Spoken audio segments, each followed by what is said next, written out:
Some of you expressed concern about the length of these videos. For your convenience, check out the table of contents on the right-hand side. Feel free to start at the beginning and work your way through the video for some awesome in-depth insights. But if you see what you came for, or just want to see something over that you didn't catch the first time, please feel free. And as always, guys, thanks for tuning in.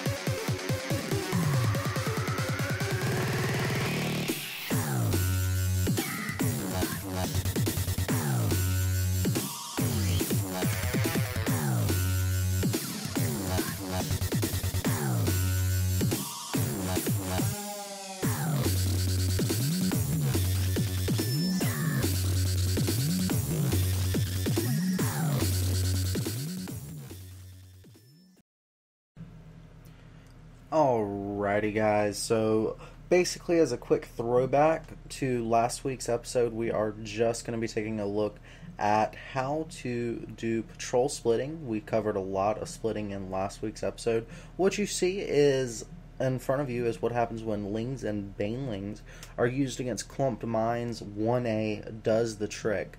And please remember that it only takes 3 banelings, as we saw just there, to kill mines. That's why mines have to be split up, as we're going to see in this next little segment here.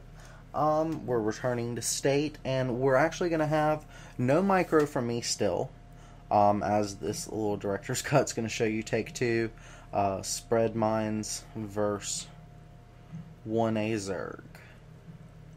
And we're just going to go right on in. These numbers are 14 Zerglings compared to 4 Banelings against 6 Marines and 4 Widow Mines. And as you can see, you know, he loses quite a bit, but he still survives with 4 Marines and 3 Mines left. So this is what we're actually going to be taking a look at, that is called patrol splitting. This is where you actually hit patrol, and you do this to a location near you. This causes your units to kind of spread themselves out, and then you hold shift and attack where you want to go. You can also run your lings past his marines, and it will hug, causing the Widow Mines to actually take his marines out. I did not do that here, however. And, you know, you can see it works still just fine. Attack like walls. So do the trick. You can get fancier with this if you like to, but dancing is the victory. And we're going to move right on into our next section. We're going to be talking a lot about things that have a lot to do with unit control, but they're a lot more advanced. Please stay tuned, guys. Hey guys, this is Shaft, and I'm glad you're tuning in to part 2 of our unit control series.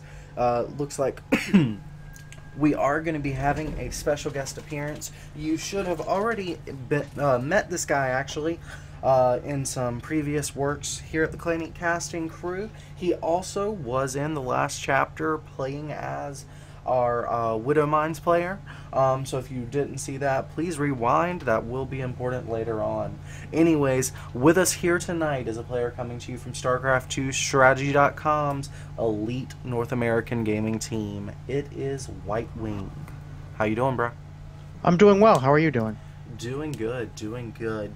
Well, just to go ahead and, you know, get right into the subject matter, we're actually talking about minimap control in this episode, or this chapter of this episode rather. Why is it important to keep your eyes on the minimap? Well, generally speaking in the game, one of your biggest resources as a player that you have available to you at any point in time, especially as Zerg, is map vision. Your ability to see what's coming for you on the map, to catch surprise attacks coming at you, drops coming at you, armies moving out. And if you're not looking at your minimap, you're not actually making use of the vision you have available to you, the vision that you've essentially spent resources gaining by having Zerglings out on the map at watchtowers, or overlords in good positioning. So you got to be looking at the map in order to actually gain the advantage that you've earned for yourself in game in order to prepare and prevent these drops and other attacks from outright killing you. Understood. Now, how much of the time would you say your vision needs to be on the minimap? Uh, Generally speaking, it ranges. Generally speaking, it's the overwhelming majority of the time. You're glancing at your upper right briefly to make sure you're spending your money and to keep track of your current supply and whatnot. You're glancing. You're constantly looking at the lower left to catch what's going on, or you're making very frequent glances. And generally speaking, you're only really looking at the middle of your screen during intense micro conflicts and when you have to place buildings.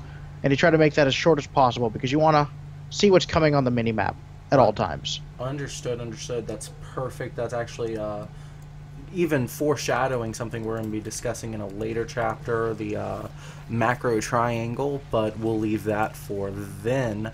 In the meantime, do want to just go ahead and show you guys point blank the benefits of having Overlord position. My good friend, even though Terran is your off race, will you drop me?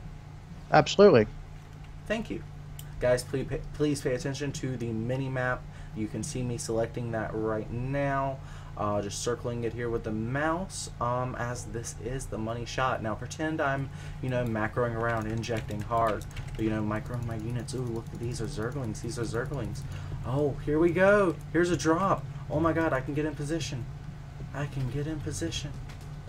Keeping my eyes on the mini-map. Keeping my eyes on the mini-map. Let's get over here. Let's get over here. Let's get our queens in position. Now let's go ahead and move some Zerglings over. I don't need that many. Alright, that way we don't get caught out of position. It's a bio drop. Oh yeah, here we go. And those Zerglings coming over here, getting in position. Let's make some units. I know we're floating a bunch of money. Please forgive us, guys. And hopefully you do see the beauty here of keeping your eyes on the minimap. That is it for this part. Thanks for joining us. Now, just a quick little summary of other things to do with the minimap. You can actually move your units. I believe you might have just seen me do that while defending. Let's say you have all your Zerglings gathered here at your third base. Say there's a drop going to your natural, or not your natural, I'm sorry, your main. But, usually when a Terran drops one location, they're going to drop another one. It's just kind of the way this is done. So when you attack, and then you press attack and then click your main, you can actually click on the minimap to send the units there. Then just grab half the units by boxing and pull them back to this third, just in case there is a drop. And then of course get your queens to whichever one is the most threatening drop and start targeting those down. If you have more than 2 or 3 queens, you could possibly even split those as well, especially if your creep spread, unlike mine, actually connects your natural to your third. Guys, be a good player and do that, and also don't float 11,000 minerals like you see me doing here. Another thing you could do is actually injection via the minimap. As you see, I have my queens right here in my main, but I could still go to my third just by pressing inject on my keyboard and clicking the hatchery. Sometimes it'll say must target unit. You have to make sure you actually get the hatchery. It could take a couple of clicks, but it is pretty quick. Another thing to actually try is, just clicking the minimap when you want to move to a location rather than scrolling along the screen. Very, very important to be able to do that as well. And finally, bear in mind that you can always rally by the minimap all your hatcheries and whatnot to where you want to go.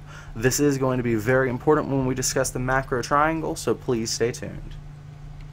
We mentioned that most of your time should be spent looking at the minimap. Well, that is true, but you should be looking at other things as well. This is a diagram I have in my very first book. It's an ebook called Starcraft 2 Zerg for Newbies. It was written for Wings of Liberty. It's a little outdated since there's an expansion pack, but one thing that is always and forever true of StarCraft and StarCraft 2 as well is the macro triangle. That is the triangle you see before you labeled 1, 2, 3, and 4. 1 does represent your resources, both mineral and gas. Were we to come here and load up a replay, I can actually show you, this corresponding section in the game. But give us just one moment here. Alrighty, and here we have our minerals to gas. This is what we are labeling 1 in that macro triangle. Now we will be going back to that. We have label 2, the minimap. The minimap has been covered in great detail in this video, so we will just leave that there. Number 3 we see is the production panel. Now this is something that is usually greatly overlooked when it comes to StarCraft, but it is definitely something that people should be wary of. Say for instance, you are this Zerg player. This is actually me playing one of the games earlier against White Wing. Now, this is what is important about the production panel. If you are building something, you are going to select your hatcheries, say, to go ahead and build X or Y unit. And we're just going to fast forward to a likely scenario when someone might want to make units that are not drones an army. Fast forwarding. Alright, cool deal, 5 minutes.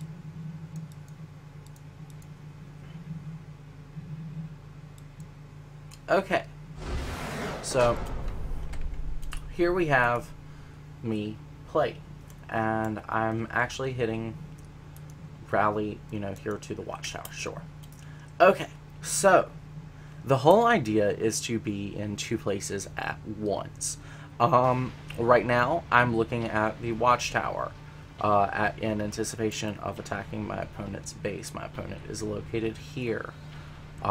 So while looking here, say, a battle was taking place here. A great big battle is taking place there, and I want to reinforce to this location. Well, I just build my units, control group them, send them forward. I do all of this without looking in my base. In that way, I can be microing this battle while still macroing at home. The opposite is also true. Let's get some overlords in production, and I can show you that that is also true.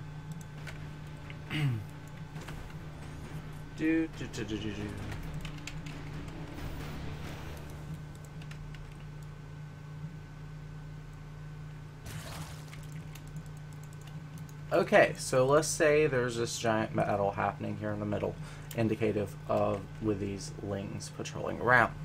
Well, I'm at home because I just needed to hit all my injects. Boom, boom, and since all my injects just popped off, boom. So even while looking here at home, I'm able to send my units to the middle to reinforce. The timings aren't exactly what we're going for here on this show. We're more concerned in just demonstrating that counterattacks can be effective in certain situations. The idea is that it forces one of 2 things. It forces either the army of the Protoss player to retreat in order to deal with the counterattack, or it forces him to basically go into an all-in situation where his economy at home is getting wrecked and he has to kill his opponent. His opponent, on the other hand, will be defending as best he can in the safe knowledge that he is destroying his opponent almost inevitably. So again, White Wing's about to be moving out. I'm on 3 bases with 2.5 saturation. I've only got like 8 drones on my 3rd. I've noticed that there is no 3rd here at the 11-minute mark for my opponent, so I've basically been making units non-stop trying to get in position for this. I've got roach speed, +1 roach attack. Anything you wanted to add to that, White Wing? Just that counterattacks, even if they don't force one of those 2 options, that is to say either a complete all-in or to complete retreat, Well, usually at the very least, even if you misjudge how many units are involved with the counterattack or meet unanticipated defenses, will usually at the very least force resources that should be committed on the attack to the defense, resulting that even if he holds the counterattack without taking game-ending damage and without having to pull his whole army back, will still make the attack weaker. So committing those forces forward doesn't really weaken your position in almost any circumstance. Cool deal. Well, I appreciate the insight. Let's unpause in 3, 2, 1, starting.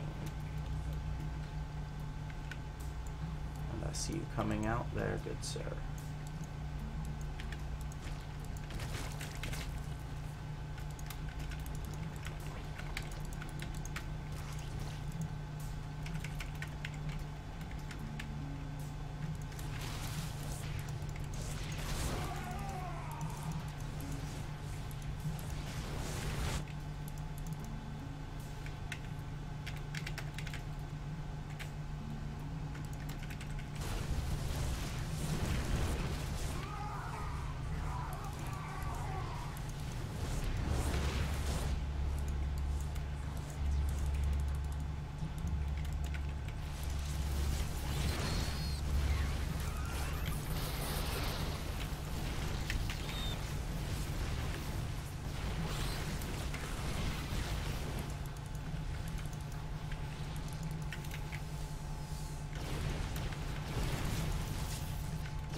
Alrighty, so I actually end up losing that battle, but even with that said, how effective was that counterattack, White Wing?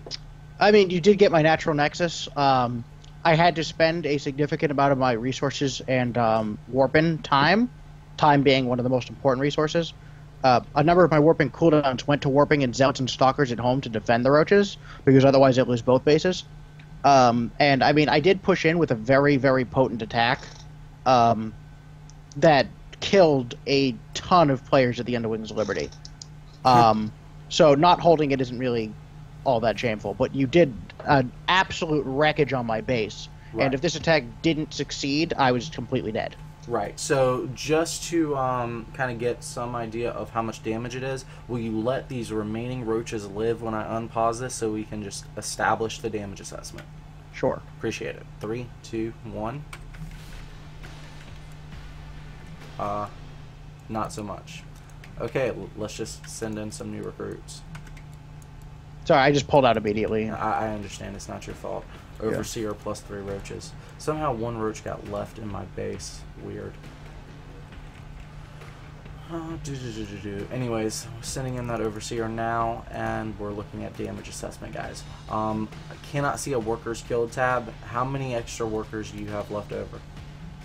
I had specifically stopped at max saturation on most optimal fission situation on both bases, so I had 32 on minerals and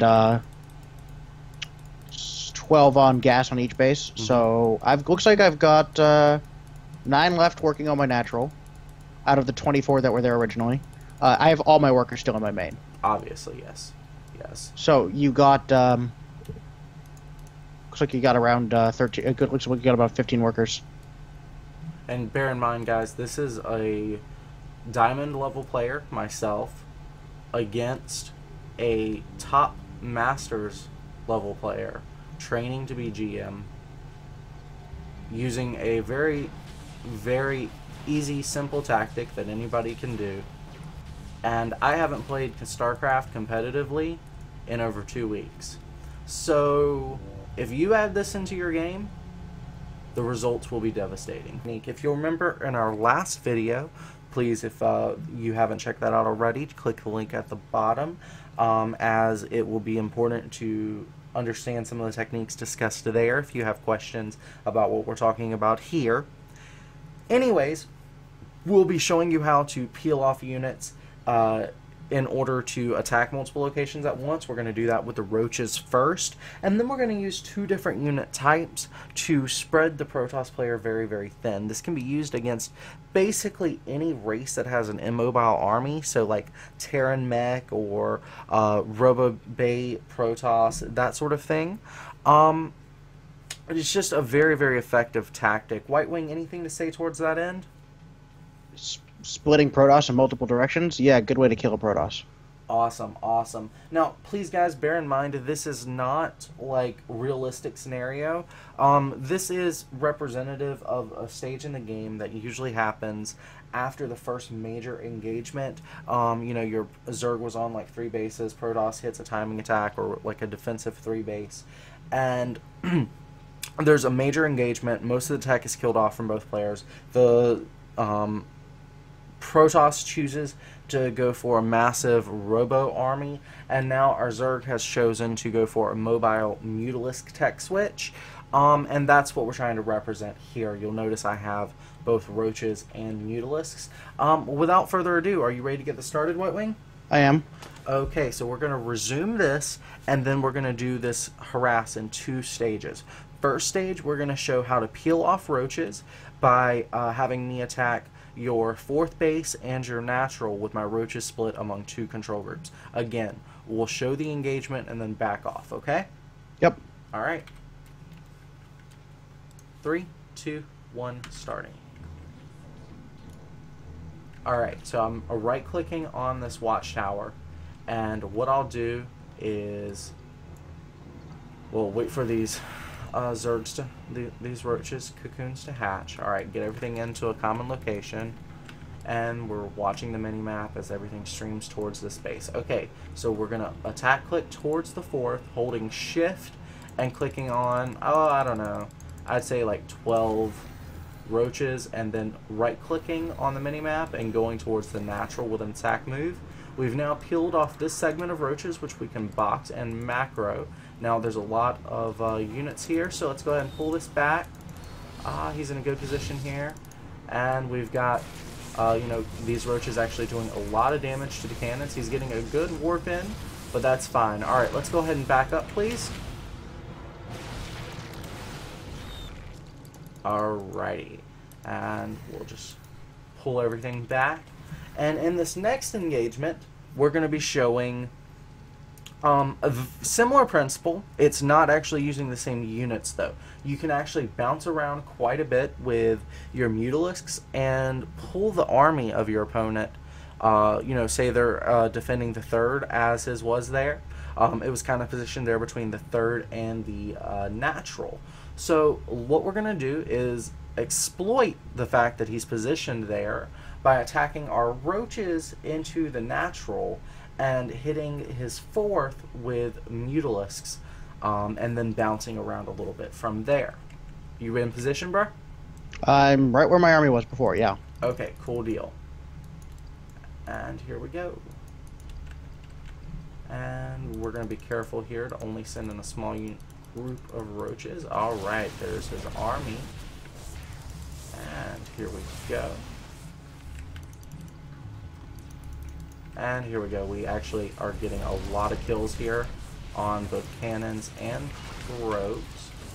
And we actually see his army showing up. So we're going to pull the Mutalisks back out and run right on into the the main, where he's anticipated, and warping in some units here. But we're also attacking in the natural, and that's going to actually force a lot of his units back in, sending some roaches into his main, and then bringing our Mutalisks back into a good position. And as you guys can clearly see there, we have really successfully, you know, harassed his probe lines, got a lot of workers killed. You probably don't know offhand exactly how much has been killed, do you? It looks like I haven't lost too many probes, but more annoyingly, I did lose almost all of my defensive cannons, Mm-hmm. which were there specifically to buy time for my army to catch back up to your army. Right. So that does force me to spend a lot of minerals rebuilding the cannons. Mm-hmm. And if this were Um, to continue, as you can see, I've still got my mutalisks. The roaches will be easy to remax on. I've got plenty of minerals and gas to do so. Um, would you say this would eventually wear and tear you down? It depends entirely on how cost effective you're being. Of If you're course.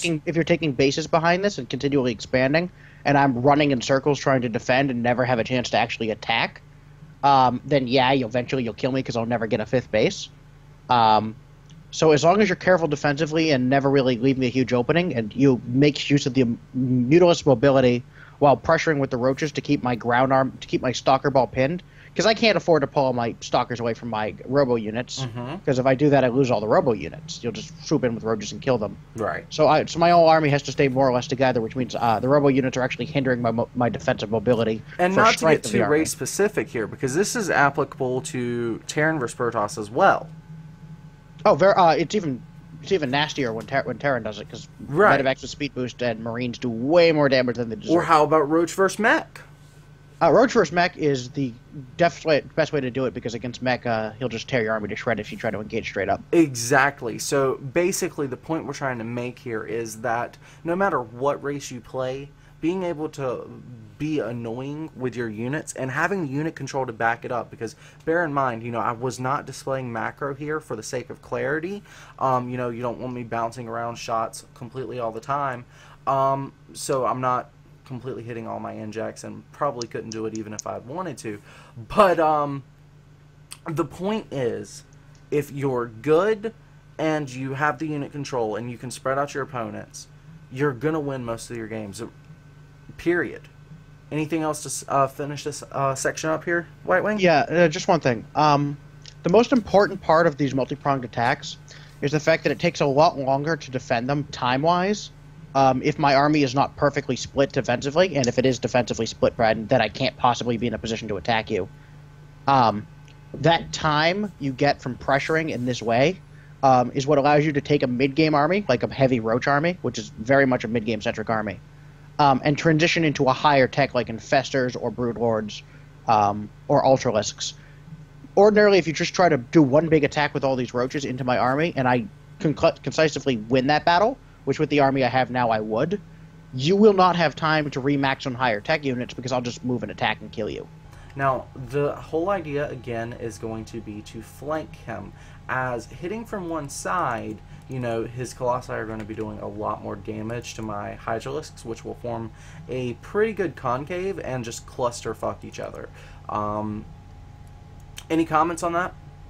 It's not only the fact of coming from one side, getting your own units getting in the way, it's also how I can micro against it. If you're coming from all angles, I can't really just put a line of zealots in front of all of my stalkers, in front of all of my robo units, and just completely protect everything perfectly the way I would want to. I'd have to actually just, no matter what I'm going to do, you're going to have units attacking me from an angle that I don't have units in the way of. Mm-hmm. And that means that more or less my units are going to be significantly less effective at tanking the damage that I want them to tank. Got you. Okay. It also means you're more likely to be able to successfully take out a Colossus before it gets a lot of shots off, because you can blindside it. Definitely, definitely. Well, I am going to go ahead and move out. If you want to get your observers in position, I'll know when they start killing stuff. Alright, looks like you are in position. Okay, so just take the watchtower and we're good. Alright, so guys, here's the method I'm doing. I'm actually going to use that shift click down here in the production panel to split off units and just send them where I want them to go. We'll send a couple of you here, a couple of you here, we'll send you down here, send you guys down here, some of you, and you guys just see where my clicks are going. And now he does have the watchtower. If this wasn't a perfect game, obviously, he would be killing off or running away or doing stuff like that. But again, this was just very, very much to show you guys, to demonstrate the technique. You obviously want to kind of circle around, as you see me indicating here on the mini map, less obvious tech paths that wouldn't be, or not tech paths, walking paths, rally paths, that would not be within this Zelnaga Tower influence. But again, this is a perfect game, so we're trying to show the technique, not necessarily the finesse behind the technique. White Wing, are you ready to get this started? I am. Alrighty, so we're about to, well, we want to make sure that these guys are all equidistant. And now we're just going to 1A right into this army. Let's go, go, go, go! And as you can see, you know, just completely a lot more damage there than would traditionally have been done. Now, quite frankly, he did survive that with his 3-3 upgrades, but that's okay, as we've killed off a lot of his tech, and he's going to be reinforcing, but the fact remains, you know, we've got reinforcements coming as well, so we'll play this out, you know, one more engagement here. Let's see what ends up happening. Uh-oh. Uh-oh. Ordinarily, when you're engaging Colossus like that, his composition would have Corruptors in it, which would deal with the Colossus a lot better, making this follow-up a lot stronger. But you actually did 60 supply worth of damage with those units, which is better than you do in any straight-up fight against the army that I have. Right. You killed more than half of my Stalkers, all of my Zealots, and a few Immortals in there. Right. Which, if you just try to start trade in, I'm going to just absolutely smash you with this army. That's what Protoss is supposed to do. Indeed. Right, this one's going to be a bit tougher. And this is the Remax, because Zerg is all about the Remax. You kill off a huge chunk of his army like we just did there, and Remax a lot faster than he can in most situations, and then you're pretty much good. Now he's got a lot of Stalkers here, so I'm going to pull the Mutalisks back and reinforce.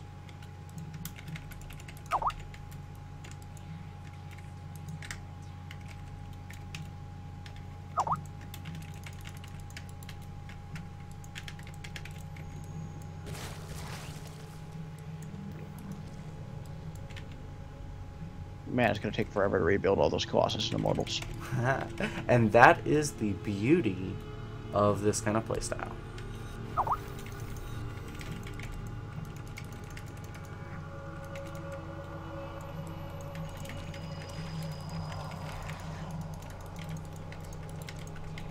And guys, we're just gonna play this out, maybe not to the bitter end, but again, just showing you the beauty of what you've learned in this section, hitting from multiple locations, and just being super annoying with your unit control. Controlling here from the mini-map allows for some really incredible shenanigans. You know, you can actually control and time out exactly what you know, you can time out your attacks. If the person is in one location, they're not going to have their army in another one. So as he warps in different locations or runs his army to certain locations, I can run away and then just send reinforcements back in. Now see, I'm losing these roaches here, but that means the Mutalisks are going to have an opportunity. Well, that's a lot of Stalkers, so let's just go ahead and pull those back. And again, onto the Remax. Keeping upgrades upgrading, you know, continuing to tech. Bada boom, bada bing. We're going to do one more engagement here, and then we're going to move right on into the next section, guys.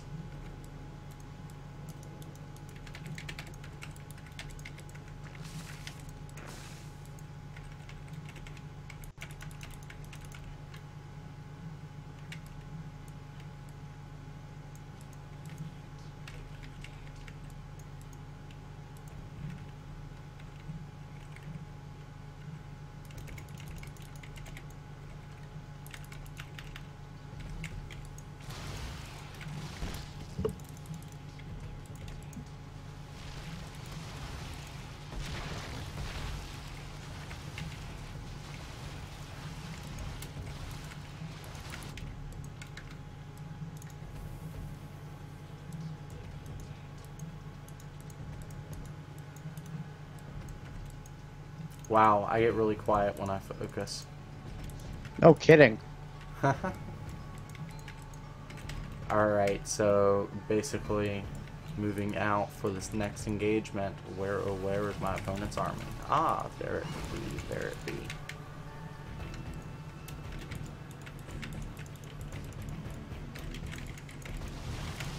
And as you can see, you know, we're hitting from one angle here, but it's all coming down to tech. Uh-oh, he's gonna blink right in on top of my Hydras, my Ultras, and ultimately we do win that battle. So as you can see, you know, one good flank when you've got a significant size ground army can make all the difference. Hey everyone, White Wing here, and I'm going to be discussing some map features that assist dropping or interfere and get in the way. To begin, we're going to take a look here at an older map, Newkirk District, which has since been removed from the map pool and updated to a newer map, Newkirk Precinct. And we're going to be taking a look at some of the changes that happened and what effects they have on dropping. So first, let's take a look at this map. Here we see that in your main base, you have a large, extremely large main base without having to move down into the natural for buildings. A lot of empty space you can't really see into at the start of the game. Big ledges for dropping, lots of room. More importantly, you have a lot of empty air. You have some empty air to the south, behind, and a large ledge approaching the base, meaning drops can come from multiple different angles. You have another base in front of you that's fairly easy to hold for the most part, but not when drops get involved. It's very easy to drop this base. It's very easy to get in between the main and bounce back and forth between these two locations. Other locations on the map are fairly easy to defend from drops. Your natural, a drop has to come in from the north, which if you've taken the third base up there, has to go through there, making your natural fairly impenetrable to drops after the mid-game. In addition, it's fairly easy during the mid-game and during the early game after you've expanded to position your army appropriately on the northern ledge of your natural in order to defend incoming drops. One of the main features here, however, is the fact that if you do not take the third base in front of your base on the low ground and instead take the one higher up, an enemy army that pokes to your natural can easily load up and drop the main directly, giving your army a little bit of a longer bounce time to get back and forth, especially if your army was positioned up to defend the third. Essentially, you're using drops to skip the cliff without really making use of all the extra airspace. These drops make your army slightly more mobile, and this heavily benefits Terran, who essentially will have medevacs with his army anyway. Apart from that, this map doesn't really feature much in the way of specifically beneficial drop tactics or strategies, other than the empty spare space in general. Alright, so we're booting up Newkirk Precinct here. It'll take just a minute to load. This map has undergone significant revisions from the previous version of the map, primarily around the south. And this map is currently on the ladder, so anything you see here, you can and will take with you. Now, primary changes on this map, as we can see here, now that it's loaded up, are the fact that the watchtower has been removed from the middle, making vision a bit harder to obtain, and the amount of airspace has been reduced. Now, the removal of this airspace and the addition of the ramp outside this base that was previously extremely easy to defend means that drops are slightly less significant and effective at attacking this base, because a ground army can be far more mobile in defending it. Further, the fact that you can much more easily attack it by ground means that drops become significantly less necessary in order to assault this location. However, drops are still equally effective bouncing between the main and this base over here, this potential fourth or fifth. Specifically because there's this huge chasm that Blinkstalkers can't get across, and a ground-based army basically has to run all the way from the main, all the way to the natural, to the third, and then all the way up here to defend. So an enemy has to have his army positioned out forward, or have this heavily turtled up in order to defend this against any drops that come in from the south. The main is equally droppable as before. In fact, is even more droppable in some ways because of the relocation of the mineral line and the enormous amount of space directly behind the mineral line. The amount of extra space in the main has been drastically reduced, meaning that it's harder to hide a drop, but gaining access to it has become is just as easy as it was before. And you can still do the lead shenanigans from the third base into the main. Apart from that, those are really the major changes, is the removal of the watchtower and the change of the terrain. So, drops in other sections of the map will play out largely the same. So now, We're going to go ahead and we're going to take a look at another map called Akalon Wastes, which is also in the ladder pool and has been for some time. And we're going to see how the features of that map differ drastically from the features of this map, and how drops can be used in completely different ways. So here we have Akalon Wastes. This is one of the more popular maps in the ladder pool, especially for Protoss players. Drops can be exceptionally effective here in many ways, specifically because of just how much open airspace there is outside of each base, and because of how hard it is to get for a ground army to move from the first 3 bases before the rocks are knocked down. So in a matchup like TVP, like we see here with these 2 AIs, you could very easily move a Terran army into this 3rd base location and then load up and drop straight into the main. Or if his army's positioned in the main to interfere, you can load up and drop over the rocks into the natural. This position is particularly powerful because the Protoss army can't chase you if you try to retreat without circling all the way around. Once the rocks are knocked down, that becomes less of an issue for the defending player, but it still can be a potent threat, especially if you attempt to come in from the back, and you can drop in either the main ledge or you can drop behind the 3rd. Either way, defending with a ground-based army is exceptionally difficult because of how much distance you have to move. Newkirk District didn't really have that particular feature in this way for the 3rd base, like this map does, and for this very reason, most players will take a 3rd base at the low base below the cliff outside the natural rather than where the rocks are, except against Zerg players. Zerg players can abuse that feature by using heavy roach drop tactics or ling drops or baneling drops, which are generally less common tactics but still extremely potent. Now, there are only 2 watchtowers on this map, which are very easily circumventable by drops, meaning that players are essentially forced, in order to deal with drops, to have vision out in the middle of nowhere. Zerg players have this with Overlords, Protoss players have this with Observers, Terran players have to make use of sensor towers or overcommit to turrets. So threatening drops can be a very potent way on this map of forcing your opponent to overreact. Drops can also be used defensively for things like Terrans with medevac speed boost, to deal with armies in your main when your army is outside your 3rd. You can lift up units in the medevac, boost it into your main, and drop to defend. Zerg players can make use of drops and Nidus worms on this map, specifically because of the extra dark space on the edges of the main base, where they can unload before buildings are placed there, or to even pressure the 3rd base and then lift up and go straight to the natural, because the ramp is a bit further over to the right. So all in all, this map is absolutely fantastic for drop play of any form of aggression, and can even be used defensively. And that about wraps it up for the maps we're going to cover at the moment. Just remember that for major terrain features for dropping, you want to look at empty airspace for approaching and for retreating so that they cannot chase as easily. You want to take a look at cliff positioning and how the ground army has to move in order to react to your positioning. And you want to think about your opponent's toolbox and what he's forced to get in order to react. Thanks for that information, White Wing. That was great, dude. So moving on, we're going to be taking a look at exactly how you drop, because I know a lot of newer players don't know some of the micro techniques that make dropping so easy. And that's really going to be the focus of this next section. I'm sure that you know about how to unload and load Overlords, or maybe you don't because you're a Protoss player, but we'll be getting into that soon. Stay with us. Alright, so basically we're going to be showing a minor demonstration in exactly how to drop. There are certain commands you're going to want to know. The main thing being that my opponent is here in these locations. I'm going to be doing a drop into his natural. I have 8 roaches, 3 overlords. It's always good to have a buffer overlord to kind of tank some shots. And, this is just a minor little annoyance in case he's in the wrong position. As I'm moving across, I'm actually hitting unload all, which is F for me, and clicking on the overlord. This allows the overlords to actually drop the roaches and spreads them out. And as you can see, I can, target down a couple of probes, no problem. And was going to be super annoying with some burrow here.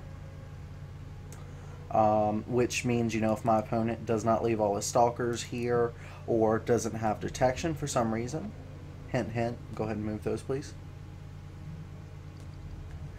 You know, I can then be super annoying, get some probe kills as he's not on the map.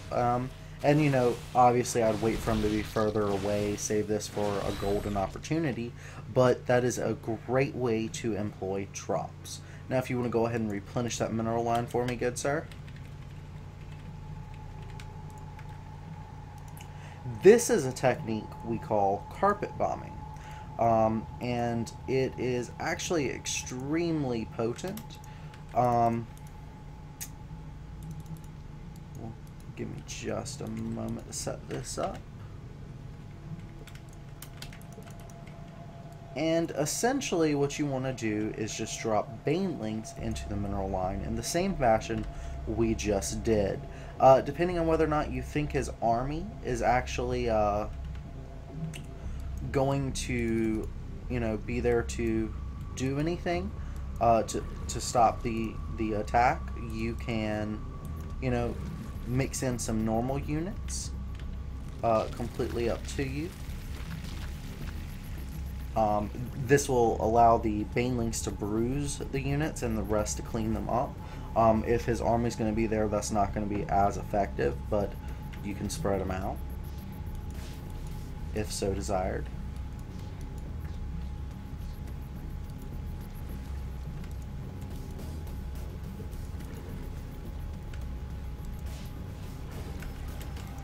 Alrighty.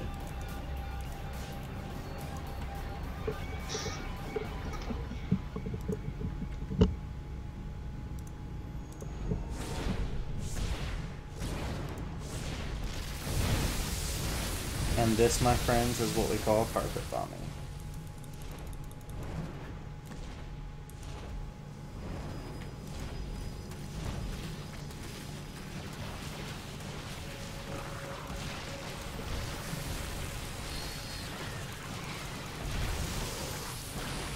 And some pretty good defense there, but lots of heavy losses.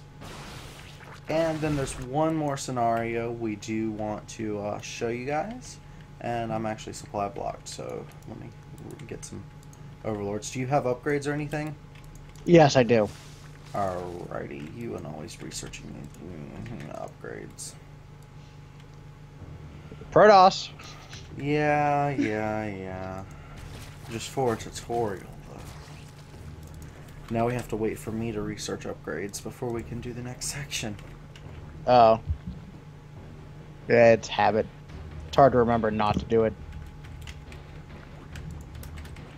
It's like if you go to, have you ever tried to go to 6-pool an opponent and then like you make the 7th, you make the drone anyway? No. Without thinking about it? Because then I can always cancel the drone. No, well. My logic is supreme.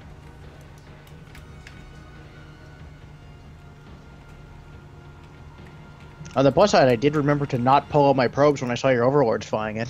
Yay.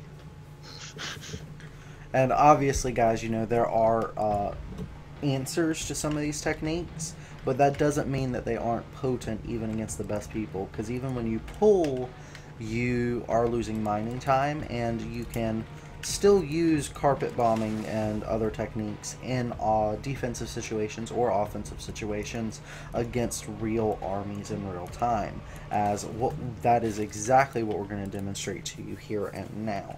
We are getting some upgrades. As soon as they finish, we are going to meet our opponent in the middle of the map. We'll hold the watchtower and he can choose to attack us. Yep, and even against super aware opponents who are excellent about defending things like that by pulling their probes away right as your overlord zoom in, if you try to hit multiple locations at once while attacking them with the with some other technique Shaft is showing you, even some of the best players on the planet are not going to be able to defend everything, and they'll lose entire probe lines. Indeed, sir. Here's a small counterattack, showing you just how effective that can be. And as the warp-in happens, we'll go along our merry way.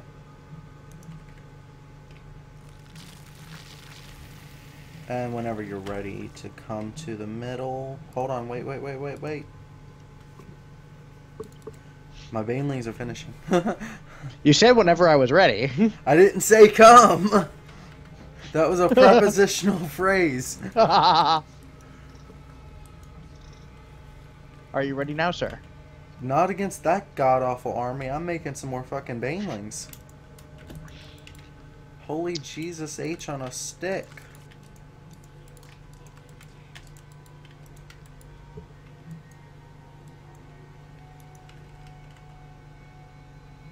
He's just trying to make me look bad, guys. Really, that's all that's happening here.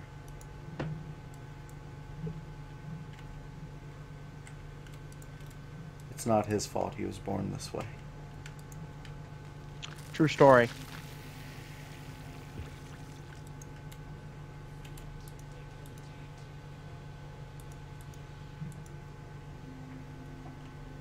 And you can just see the techniques we've been talking about throughout this episode and the last episode being employed, you know, here in this micro stuff. This is very, very, very powerful magic. Use at your own risk. Do you believe in magic? Okay, I'm done with that. Alright, so attack me, motherfucker.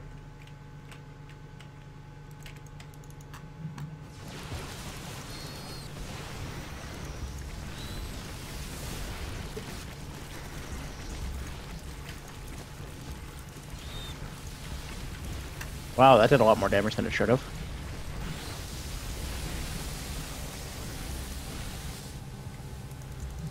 And as you can see, the effectiveness of the carpet bomb.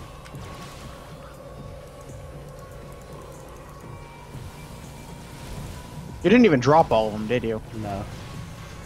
Yeah, baneling drops are really good, especially against a stalker heavy composition. Indeed. They're even more hilarious if you mix an infestor so the opponent can't micro out of the way. Mm-hmm. And as always, it's going to be the reinforcements that really do the cleanup.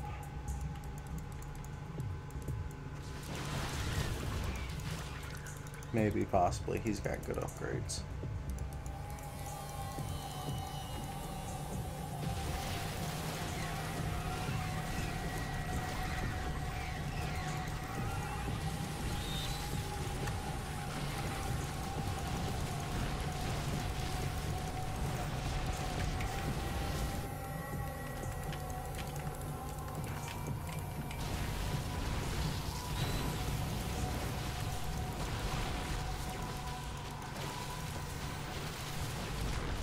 And anyways, guys, you are seeing, you know, the effectiveness of some of these tactics. We're not going to bore you with attack after attack after attack after attack.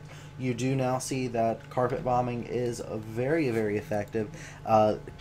Drops in general are an extension of multi-pronged harassment. Multi-pronged harassment is directly related to being able to be aware of the mini-map and to use it in all its glory.